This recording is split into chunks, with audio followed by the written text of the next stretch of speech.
Go. All right, go ahead. Okay.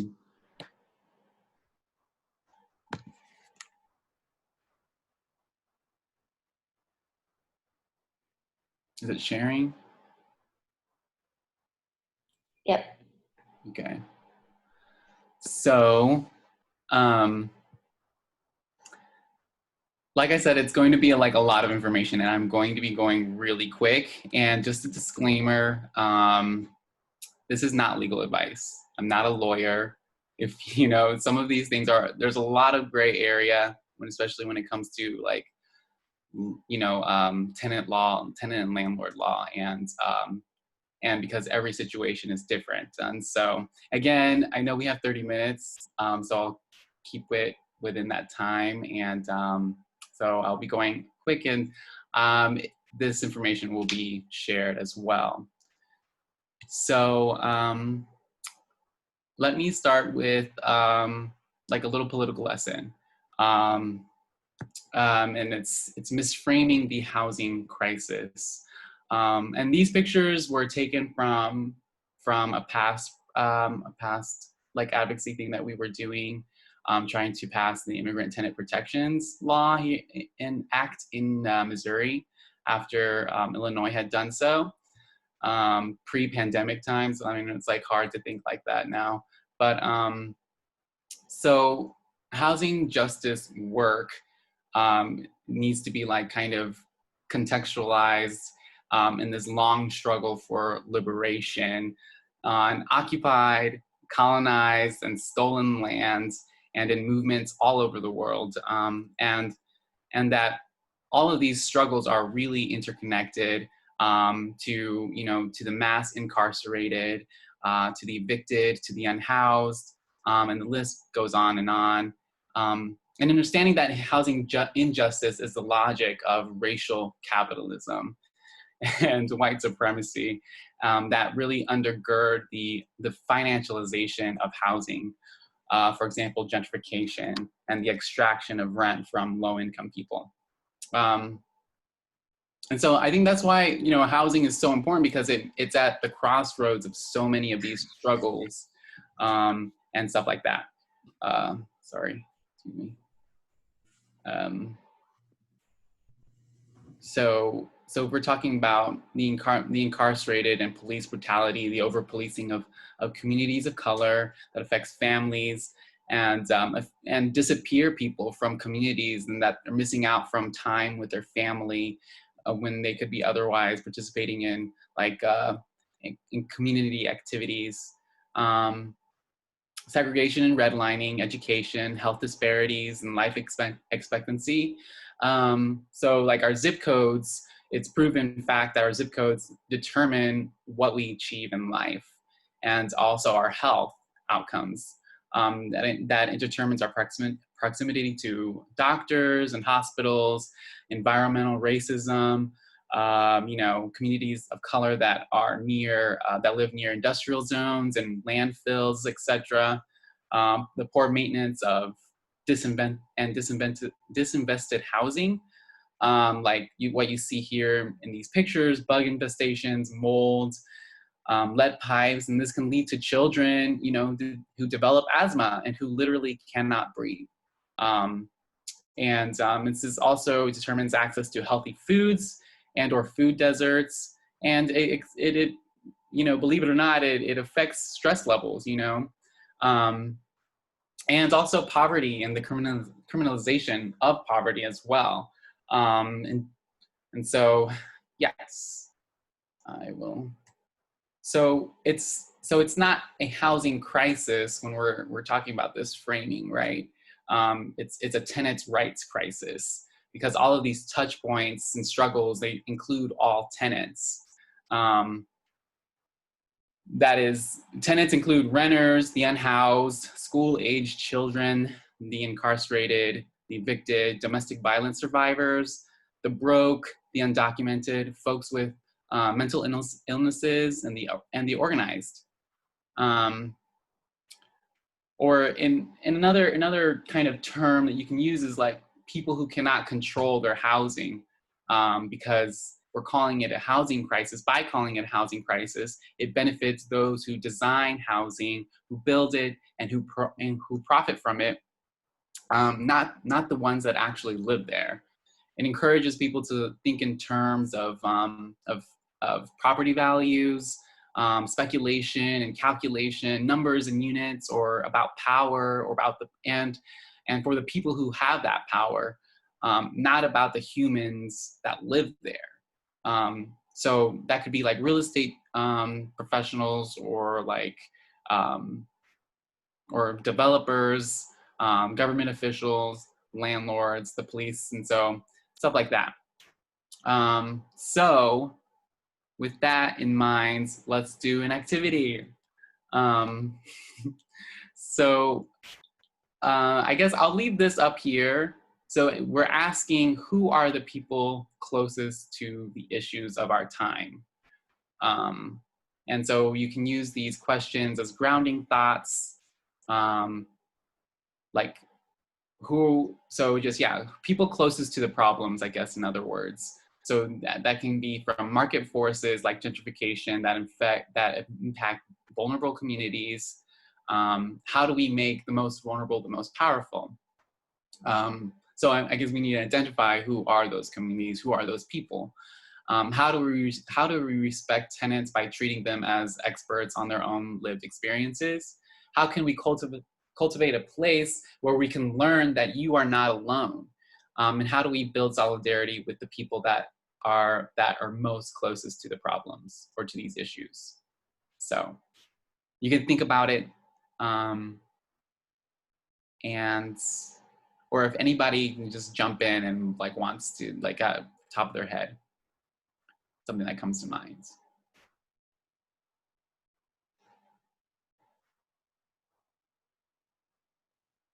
I think the fact that you mentioned incarcerated people as like a category of folks that are included in tenants' rights is like really awesome. I guess I just hadn't heard that framing of like tenants. When I think of tenants, I usually just think of renters. I don't necessarily think of like this broader idea of people who don't have control over their housing. So I really like that. And yeah, like incarcerated people are,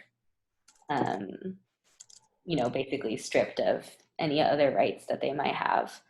And in the US are mostly Black. So. Mm-hmm.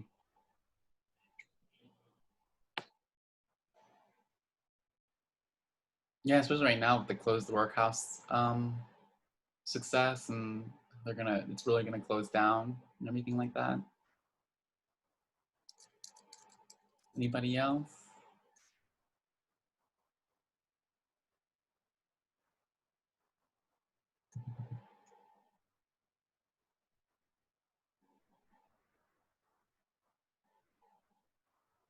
Maybe a little help right here. Just little tips. So this is like something that I had. Let's see.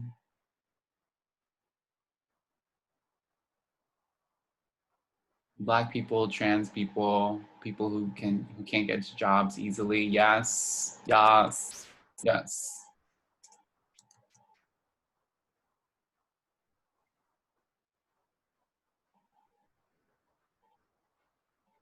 Folks who work in the informal economy. Yes.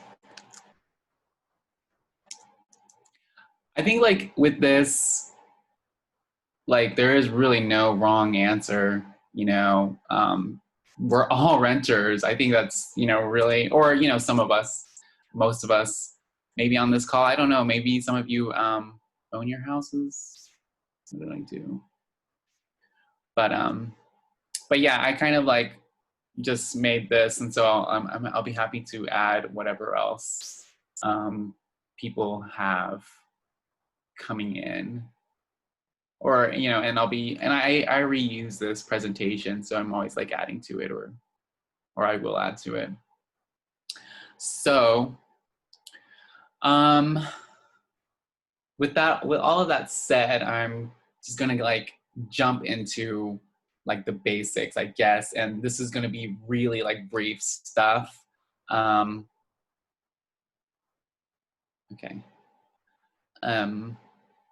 so the basics, the responsibilities in relationships, and relationships are very important. Like they're very important to the St. Louis Mutual Aid. Um, we kind of base everything on those relationships, and so are tenant and landlord relationships. Whether you like it or not, whether you like your landlord, you have to have a relationship with them because you live in their place. I would like to remind everybody that today is the 1st. So if you if you paid your rent, if you haven't paid your rent, I don't know, just pay your rent if you can. I know like a lot of people are really struggling, and it's about to get even worse because this month the CARES Act like kind of bonus or the increase of unemployment benefits will end, and so people will not get that kind of pandemic unemployment anymore.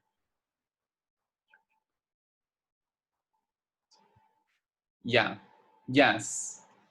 And I think that with mortgages, right, Mariah, like that is just kind of built in, kind of like this this financial system that we all have to operate in, and whether you like it or not, you owe a debt to the bank, and that embeds your life, your schedule around paying this mortgage, and you are tied to financial markets, and not all of that is secured.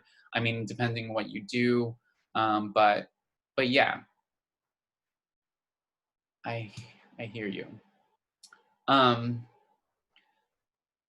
So tenant responsibilities is paying rent on time, no damage to the property, no subletting or allowing other residences to live in the rental in the unit without permission. Communication and documentation. This is very important, and I'm always telling people to write out your communications with your landlord, because if you don't, it essentially didn't happen. And if you don't get written agreements down, then there's no stopping your landlord from doing something that they promised to do over the phone or just verbally.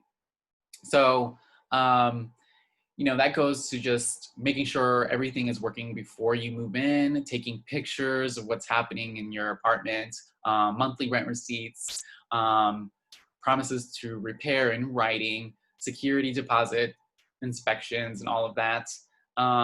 Landlord responsibilities. They are responsible for you having a habitable, quiet, and peaceful enjoyment of your living space, to make reasonable repairs, make material changes to housing,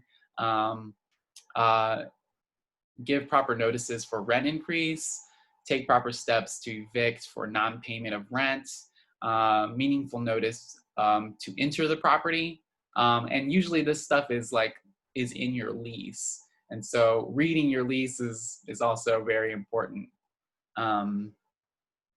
Implied warranty of habitability, especially in Missouri, it means like basic utilities, having heat and AC, water and sewage, no major infestations, structural safety. And so that goes back to the documentation. So just making sure that everything is working properly and before you move in, and taking pictures and all of that stuff. The lease. So so it could be either written or oral. Or the oral typically, or an oral lease typically means it's month to month. And depending on the lease, in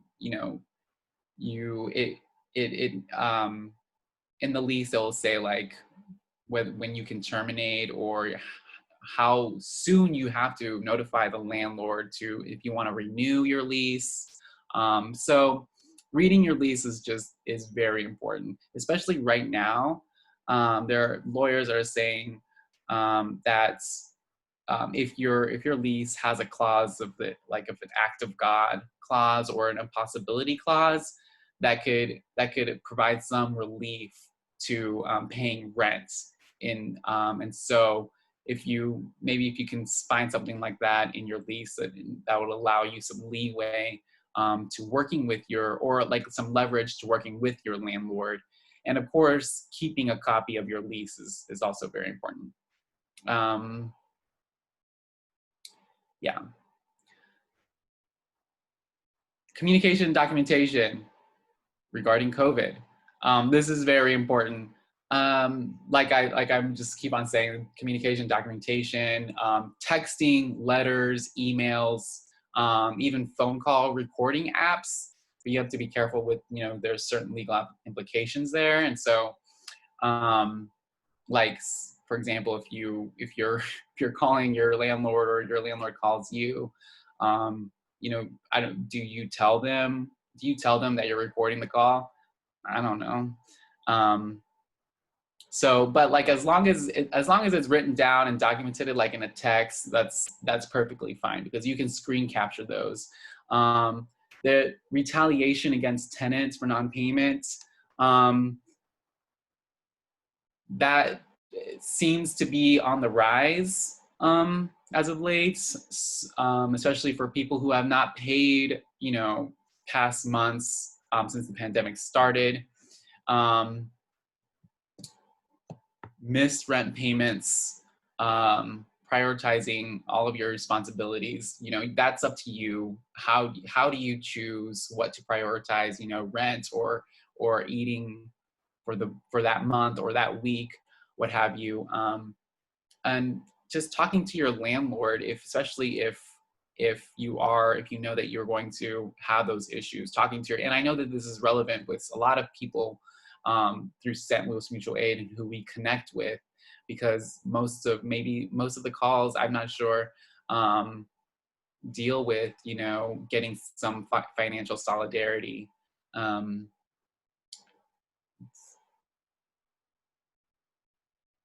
Oh, okay, that's good to know, Sarah.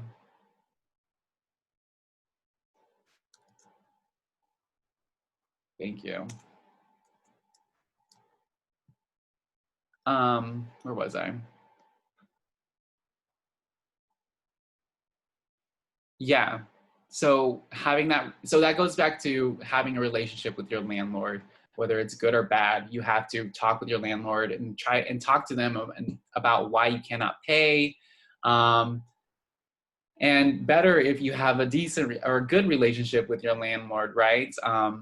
And so if you're paying, telling them why you fell behind, letting them know why, understand your situation, and why you're paying only partial payment or no rent at all, and how can you catch up, and making an agreement or payment plan and having that in writing, of course. And it's better in the long run, so that you can avoid an eviction on your rental history. And also asking your landlord to waive late fees, which, I don't know. I can't imagine. Like, for example, today is my second year, or I'm signing my third year lease today, because I moved 2 years ago to St. Louis today. And so my landlord hasn't told me if my rent went up, or so I'm just going to assume that, maybe I'm just going to assume that she didn't increase it because of the pandemic. And so I'm just going to pay what I've always been paying, because usually it goes up, it increases every year. Anyway, communication documentation, very important. Repairs. Oops. You still have the right to repairs even if you have not paid rent. I know that I've connected with a lot of people that are not getting their requests put in for repairs, whether it's that their AC unit is broken or something like that, and their landlords just don't get back to them, and so it's an issue.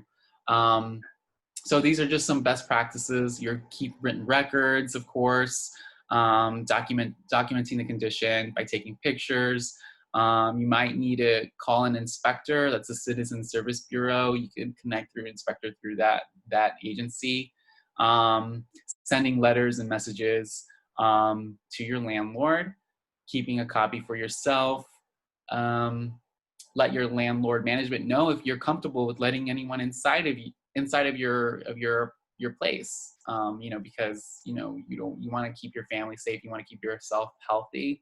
So a lot of people have been, or I've seen like things that people post on their doors, like stop, do not come in. And also your landlord should let you know if they're going to enter their property. So when your landlord refuses to repair, you can repair and deduct up to $300 or half of your rent, whichever is highest.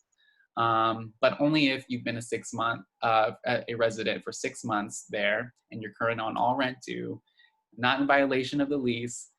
And you should send a message to the landlord about the repairs that are needed and give 14 days to respond and get an inspector report. So that's a lot to do. But you can do that.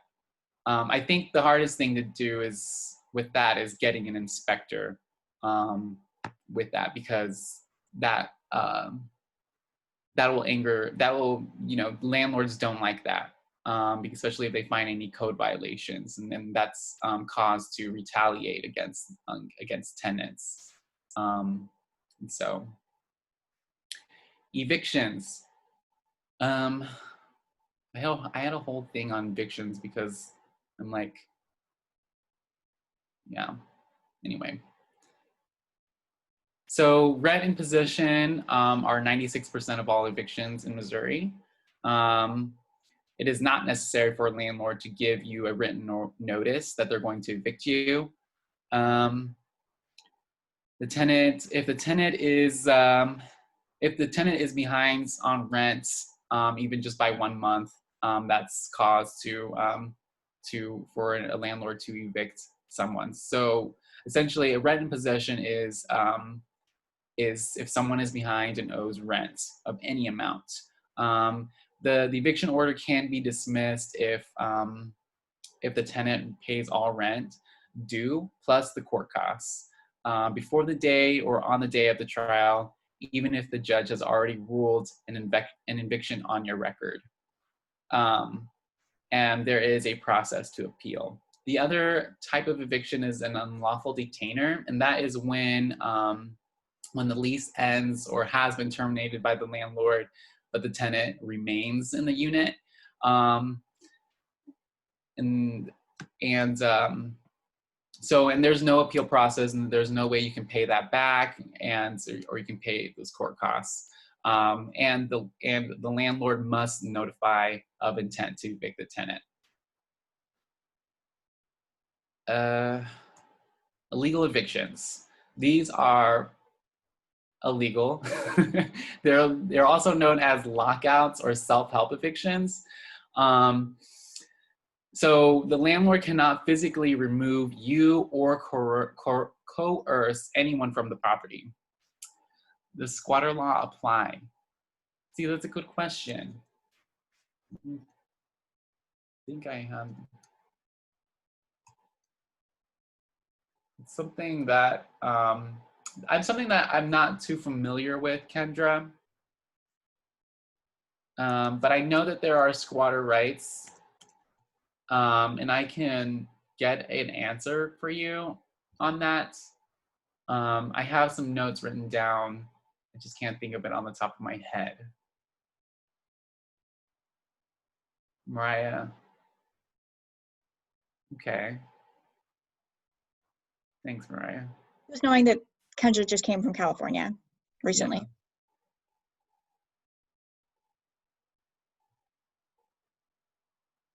Yeah. Anyway. Well, now I'm curious. Hold on. Yay, thank you. Yeah, I don't know Missouri law yet, so I know California law pretty well, but yeah, I'm just curious because I do have somebody in that situation that is squatting. Uh-huh. I don't know like what the legal recourse is, but it doesn't have to happen now. We can talk about it offline. Well, I know. Well, for people who do not know what squatting is when essentially they are just taking residence in an abandoned building or something like that, and there are certain rights that go with that. So I know I had some, but for the sake of time, They broke up another unhoused camp last night, and I'm sure the city did. So oh, did they really? people are squatting in abandoned buildings and stuff. So it might apply more too. So I'd love to know, but maybe it doesn't have to be right now. Thank you so much. Well, yeah, I didn't know that they had done that. I was there this yesterday morning. But okay. So yeah, illegal lockouts, if that happens when the landlord changes the locks or removes your belongings and shut off utilities, or remove doors or windows, or boards them up. So if that happens, you can call the police. And I know a lot of people may not be comfortable with that.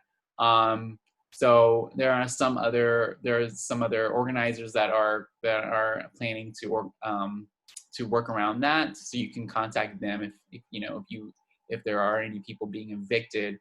And right now they're not doing evictions. They will start very soon. So I'll put it out there that the STL Housing Defense Collective will start to organize eviction blockades and also house occupying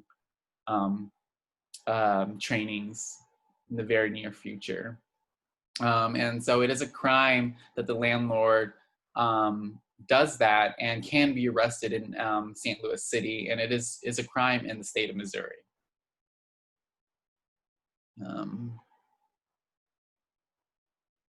So this is the CARES Act.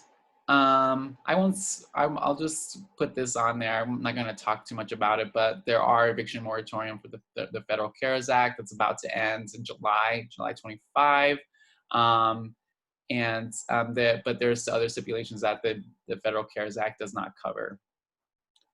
And this is just a timeline of major dates that are coming up here in St. Louis, in our region. St. Louis County courts have already opened. I'm not sure if they have been hearing on pre-pandemic evictions yet.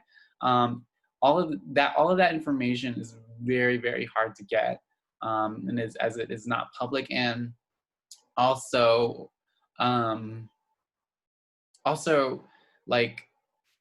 we don't know. We're not sure how they're going to be doing that, whether it's going to be by televideo or over the phone. And there's also implications that goes with that.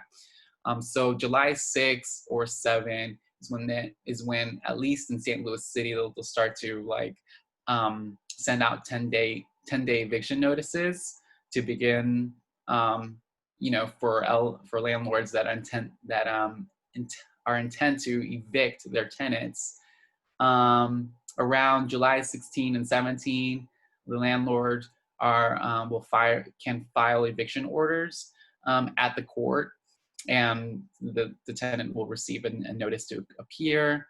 And so we know that they'll be doing the backlog of evictions from pre-pandemic times, and we're expected to get the first wave of evictions around that time, around July 20, in the 20s of July. So yeah, I don't know if this is helpful. I just kind of made this. So, and also to consider the utilities, Ameren will resume disconnection of notices for non-payment starting July 21st. And August 3 will be the first day that the disconnections will begin. But we're not going to start to see the most evictions starting at the end of July and into September, October. So unless there's federal policy that is enacted to prevent that. So this is the STL Housing Defense Collective. This is our demands. This is mostly organizing around the CARES Act monies that is coming from the CARES Act that was divvied out from the state. We're getting like approximately 64 million for St. Louis City. Yeah. And so these are our demands, and we are having a anti-eviction rally for next Tuesday, July 7, downtown at Polker Park, right across the street from City Hall. And that was where the first encampment was, where the unhoused community was evicted from.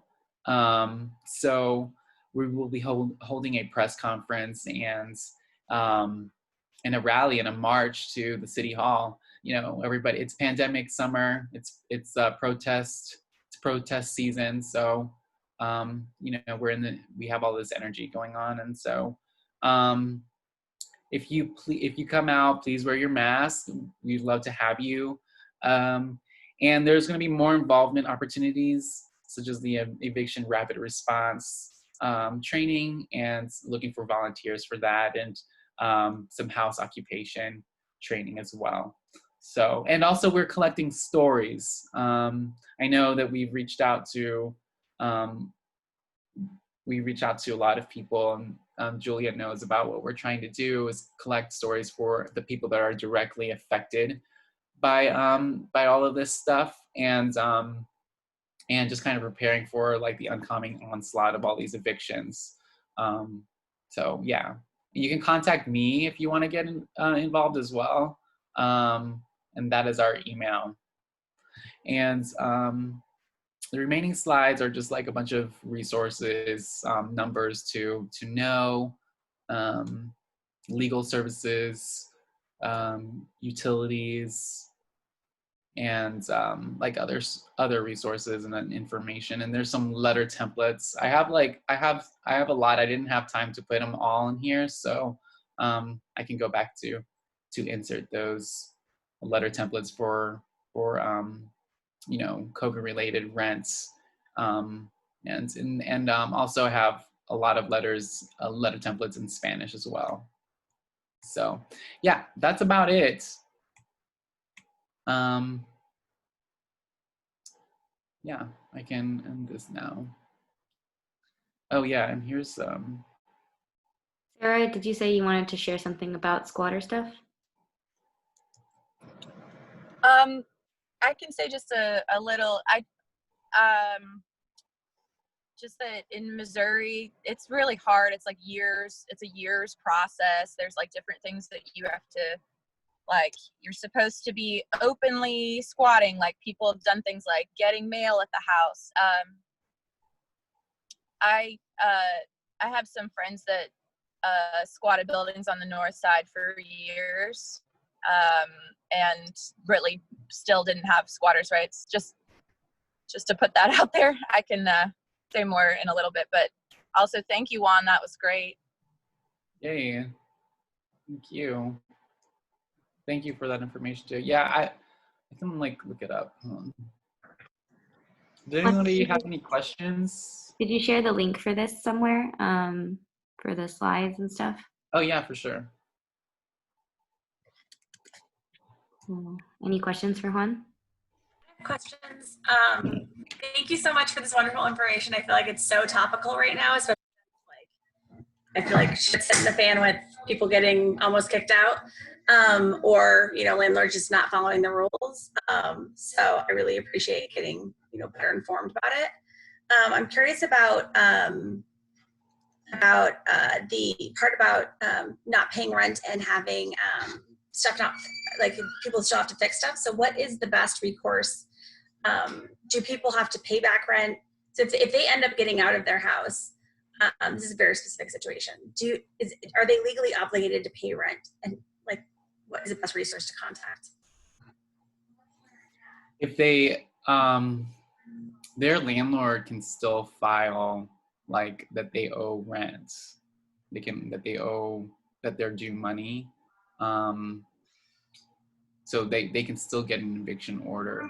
I know somebody that, had an eviction order on their record for 2 years that they didn't even know about, because their landlord had told them that, that they were all right, and then they had, they had even forfeited their security deposit, but their landlord still put an eviction on their record. So with that, and with so much time passing as well, I think there's a time limit, like 30 days or so, that you can appeal that. But you have to move pretty quick, and then you also, I don't know, there's lawyer fees if you don't know what you're doing. But it's best to consult with a lawyer for questions like that. You're dealing, or of someone that that is dealing with that? Yeah, one of our community members in the mutual aid network is dealing with that. So they did leave the property and they're unhoused currently, but yeah, they're just dealing with trying to make sure that it doesn't become an eviction. But we're hoping that they could, negotiate to not have to pay, and so we'll work with them through that. But it's just a nuanced situation that I don't know the laws of in Missouri, since I'm new here. So in California, I'm like, if there's not running water, you are not obligated to pay, because there's like 3 things that there has to be. It's like doors, windows, running water, and working, like, I can't remember the other thing, like plumbing, I think is the other one. So here, I'm like, I think it should be one of the pillars, but I don't know if that's accurate. So yeah, I just would love more information if anyone has it, or if you have it, just to try to, help our community members. So Yeah. Well, we can connect offline, because it would help to learn about the context and the situation of what's happening as well. And so I know that there might be some sensitive information as well. So I'd be happy to. thank you so much. Yeah, I have one more question about like ramp up programs. So there's a lot of people that are like recently, getting housing, or, coming off of the unhoused community that have, recently got financial solidarity and are really excited to potentially get into housing, or maybe have got out of, being in different situations for a while. So I'm curious if you know of any. I've been calling them ramp up programs, but I don't know what's the official name, but it's like where people pay $100 and $300. And a lot of them I've found out that have to go through caseworkers, but I'm wondering if there's a direct route to get people into those programs without going through caseworkers or an agency, or if there's like who to call that will get back quickly, that doesn't take several months. And I'm wondering like if we have resources for that, or what's like, so I've got like probably. No, I haven't heard of ramp up programs. This is the first time that I made up that name. I don't know what they're called, but they are available in the city. So. Okay. So I'm gonna go ahead and end this recording, if that's all right.